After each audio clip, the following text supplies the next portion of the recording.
Some other little tidbits that I might have left out, common questions that people ask are, can the penis reach the cervix?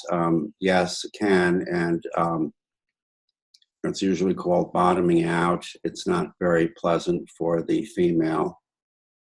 It's painful, but the male penis can reach that level. So you can see here.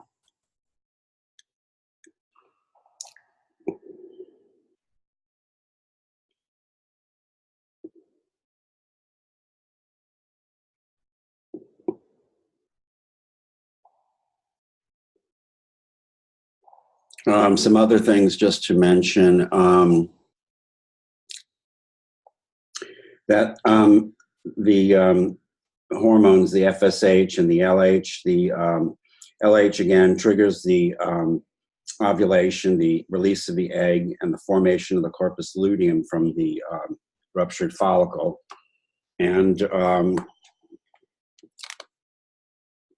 you've got two cycles going on simultaneously. You've got the ovarian cycle, which is the release of the ovary, and the menstrual cycle, which is going to be the preparation of the uterus. So the cyclic events that occur every 28 days in the ovary is the ovarian cycle, and the cyclic events that occur in the uterus is called the menstrual cycle.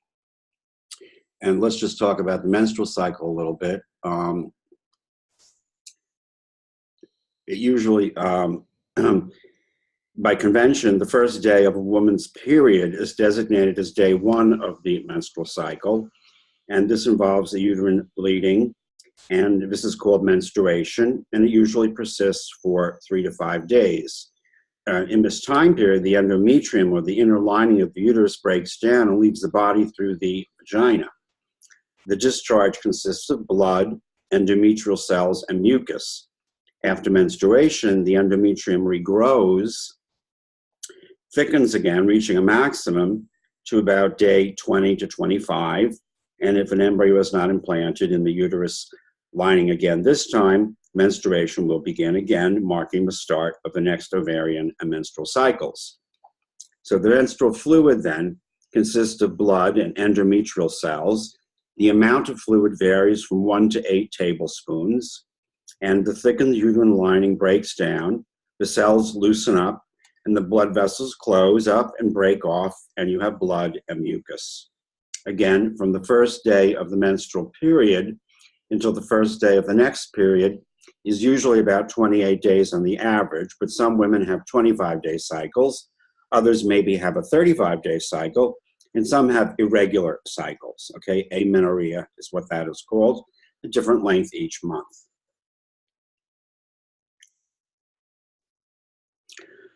There's something called the premenstrual syndrome, or PMS. This is common among women in their 30s. The symptoms include swelling and tenderness of the breasts, a bloated feeling, constipation, headaches, fatigue. There's emotional signs associated with depression, crying, anxiety, and of course the most common and familiar is the anger, okay? A female with PMS may have all of these signs and symptoms, or maybe just only a few, and usually this will last 1 to 3 days before menstruation, but some women have PMS for 2 weeks before each period. They attribute the cause of this PMS syndrome to the hormonal fluctuations that are going on during the cyclic events.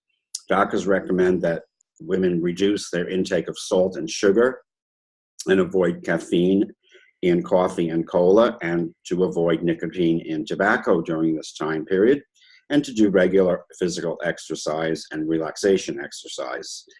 If it's severe enough, the doctor may prescribe medication to relieve some of the signs and symptoms. Now, cancer can occur in any part of the female reproductive system, and so doctors recommend yearly pelvic exams to detect cancer early, because the earlier cancer is caught, the more successful the treatment. Doctors will do what is called a Pap test, named after the Greek physician who came up with this test, Papanicolaus, in which the cells of the cervix are removed and tested for cancer. And so here you can see the procedure being done. Pap smear cells are scraped from the cervix and examined under a microscope to check for any dysplasia, that is, unusual cells starting to develop. They use a speculum. Okay, this is showing you the speculum instrument that is used to widen the opening so that the specimen can be taken from the neck of the cervix. Okay, so here you see again the speculum.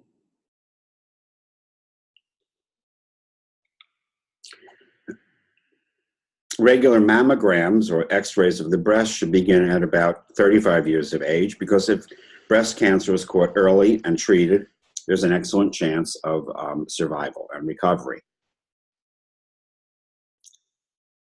And of course, care of the female reproductive system is important, to use non-irritating soaps and avoid hygiene sprays that cause irritation.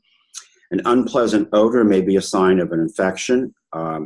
Vaginal secretions have a unique scent that is perfectly normal, but a female can usually tell the difference between a healthy scent and an odor that indicates an infection. It's not recommended to use douches unless they are for medicinal purposes.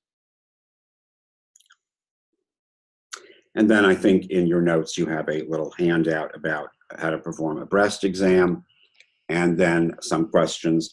A female that is 14 years old but still has not started menstruation, is this a problem? No, this is not abnormal. A girl who has reached age 16, is not menstruated, probably should see a doctor. Can a woman get pregnant the first time she has sexual intercourse? Of course, she can get pregnant the first time she has sexual intercourse. Can a woman get pregnant even if she doesn't have an orgasm during sexual intercourse? Yes, of course, she can get pregnant. Can a woman get pregnant if her partner ejaculates outside of her body? Yes, because sperm can enter the vaginal passageway still and fertilize the egg. Okay, we'll take a break here, and then we'll start with the male reproductive system. Let's see if there's anything else to see here. These slides are important because these are showing you that there's a certain stage of development, about 5 to 6 weeks during the embryo, where the genitalia, the internal genitalia, are identical. And then depending upon whether the individual has XX, being female, or XY, being the male, you're going to have the development of either ovaries or testes. Okay, so the genetic coding will determine the way the differentiation goes. If there's an undifferentiated stage, I mean, you can see if there's a female, these structures, ovaries, they remain, okay, in the abdominal cavity. But if it's a male, these structures, okay, will become the testes. Same thing happens with the external genitalia. At about 4 or 5 weeks of embryonic development, there's a structure that is common to both sexes, but depending upon the sex, this structure will develop either into a penis and a scrotum, or a clitoris and a vagina. So you can see how things could developmentally get really messed up if there are some issues.